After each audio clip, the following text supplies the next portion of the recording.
დაგვამატოთ. დღეს თემა გვაქვს საქართველოს როგორც პოსტსაბჭოთა ქვეყანა და მისი ეკონომიკის მიმოხილვა შედგება დღეს.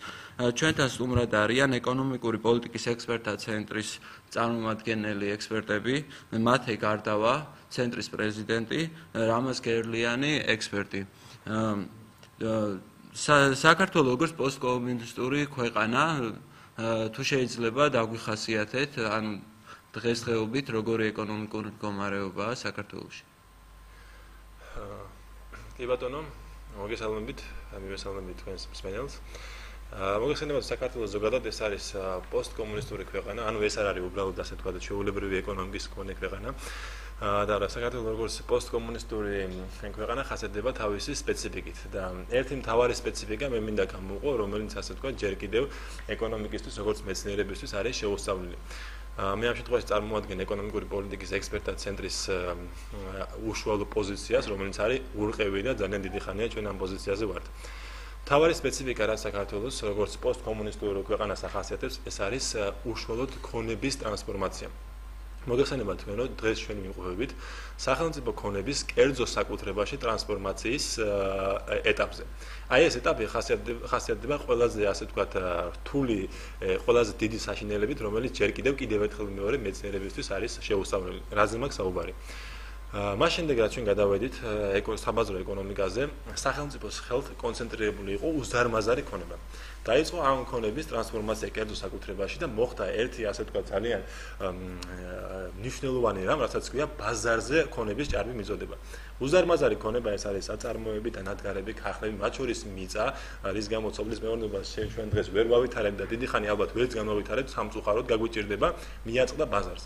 ამან გამოიწვია ძალიან მარტივი რამ, ჭარბი მიწოდება ბაზარზე, ფასების დაბლა დაცემა და ქვეყნის ძირითადი ქონების გაუფასურება. სამისად ქვეყნის ძირითადი ქონების გაუფასურებამ გამოიწვია ის, რომ ქვეყანაში არის კაპიტალის შიმშილი. კიდევ ერთხელ ვიმეორებ, ეკონომიკური პოლიტიკის ექსპერტთა ცენტრის ურყევი პოზიცია არის დღეს შემდეგი. ჩვენ გვსურს სახელმწიფო ქონება ტრანსფორმირდეს კერძო საკუთრებაში, რაც შეიძლება სწრაფად და ამის ერთადერთი გზა, როგორც ბატონი მილტონ ფრიდმანი ბრძანებს, ეს არ არის ჩემი სიტყვები, არის ამ ქონების უფასოდ გადაცემა.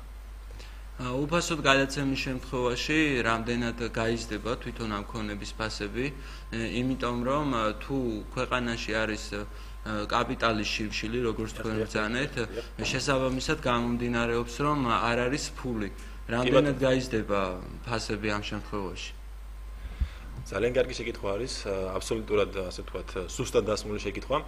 კიდევ ერთხელ მინდა გავიმეორო, დღეს ერთადერთი ფაქტორი, ერთ-ერთი ძალიან მნიშვნელოვანი ფაქტორი, რის გამოც ქვეყნის ძირითადი ქონების ფასი მაღლა ვერ იწევს, მათ შორის იგივე მიწის ფასი, კიდევ ქარხნების დასის შემდეგ, ეს არის ბაზარზე არსებული ჭარბი მიწოდება. ქონების ძირითადი მიმწოდებელი დღესაც კი არის სახელმწიფო. სანამ ეს მიწოდება არ გაქრება, წარმოუდგენელია გაიზარდოს ფასი, იმიტომ რომ ნებისმიერი მოთხოვნა, რომელიც ჩნდება ამ ქონების მიმართ, კმაყოფილდება სახელმწიფო მიწოდებით. ანუ შესაბამისად მოთხოვნა, რომელმაც უნდა გაზარდოს ფასი, კმაყოფილდება სახელმწიფო მიწოდებით. ასეთი პირობებში შეუძლებელი არის ფასის ზრდა. ძალიან მარტივად მიწის მაგალითზე მინდა გითხრათ. შეუძლებელია საქართველოში 1 ჰექტარი მიწა, ეს არის ასე ვთქვათ, მინდა მაყურებლის გასაგონად თქვა, 2 დღის წინ მე ვესწრებოდი უყურებდი პირდაპირ ამ აუქციონს, 1 ჰექტარი მიწა 95 ლარად იქნა ნაყიდი. შეუძლებელია საქართველოში 1 ჰექტარი მიწის ფასი იყოს 95 ლარი.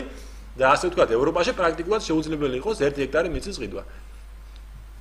წარმოუდგენელია, ამიტომ კიდევ ერთხელ ვიმეორებ, ეს არ არის ჩემი პოზიცია მარტო, ეს არის ეკონომიკური პოლიტიკის ექსპერტთა ცენტრის ურყევი პოზიცია, რომ ჩვენ გვსურს სახელმწიფო ქონების ტრანსფორმაცია მოხდეს, გადაკეთდეს იქცეს ის კერძო საკუთრებად, უსწრაფესი გზა ამისთვის არის, როგორც კიდევ ერთხელ ვიმეორებ, მილტონ ფრიდმანი ბრძანებს, სახელმწიფო ქონების გადაცემა უფასოდ.